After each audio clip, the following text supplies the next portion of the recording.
Roman Reigns and Solo made their entrance, and they went to a break. And then Cody made his entrance.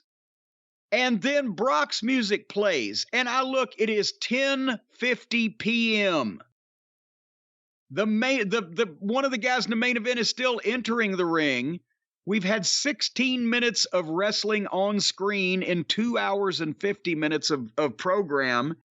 And they're almost off and then they started the in-ring introductions. Oh my God. I think this has to be a whirlwind of activity for them to do anything at this point.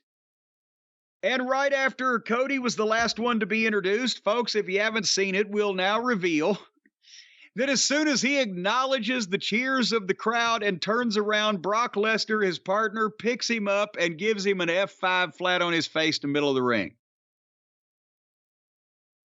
And it wasn't.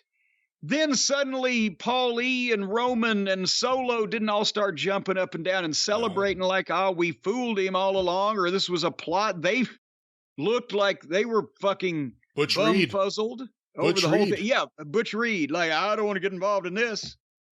But so they just get out and leave.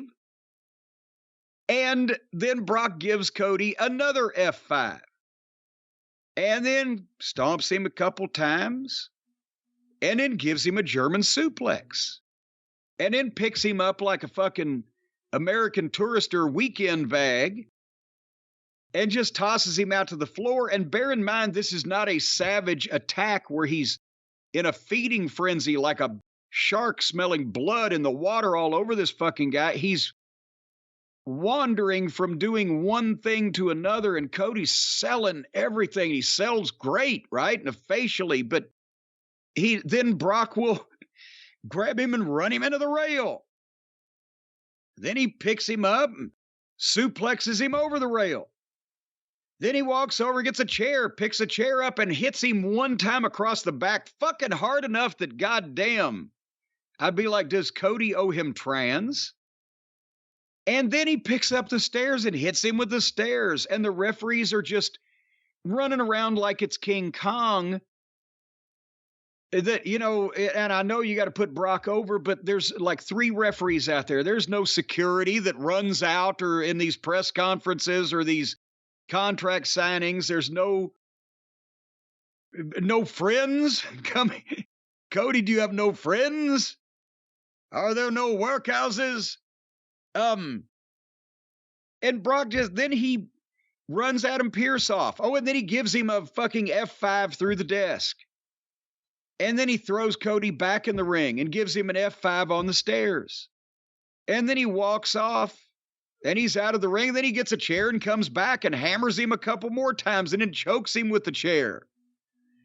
And then says something to him that the entire sentence gets bleeped.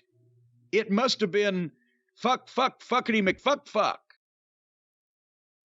And then Brock leaves again and the paramedics and the agents come in checking on Cody. And then, right as Brock comes back out the entranceway toward the ring carrying a chair again, my DVR froze. Did he get back in the ring and kick the shit out of him some more? I don't even remember. It went on forever. It was like Teddy Hart going off the top of the cage. Yes, it just over and over. It was like it was happening to me. You know, it was really like it was happening to me. I was really optimistic after Saturday. After Sunday, I was willing to give them the benefit of the doubt and see where they're going. I think Roman with no belt, the Usos with no belts, I should say. So many wacky things you could do from there. Cody with the belt. You got natural challengers. And now I'm kind of sick already of WWE again. It's like it went right back to what it once was in one night. They did nothing with Owens and Zayn. Nothing of any note. They did very little with anyone off WrestleMania to capture any of the excitement off WrestleMania. And then with Cody, if you're a big Cody fan, you had the worst weekend of your life. LA Knight almost won a battle royal and was never seen again in LA. Yeah. It's just, it's puzzling, but the Cody stuff specifically is just... What about the idea of at least giving the people a fucking match and letting Cody start out and wrestle some and shine some against Roman and/or Solo, and then get in trouble, and then sell, and then be going for that tag, and then tag Brock in, and then Brock turns around and... Yeah, if only someone named Rhodes had ever thought to do that before.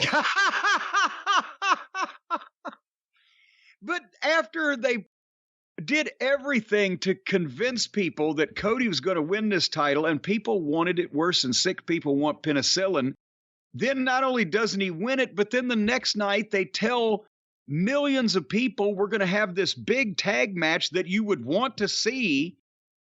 And regardless of what kind of angle they're going to do afterwards, they don't even give the people any kind of match after sitting through 3 hours of a show where they didn't give the people any other kind of fucking match.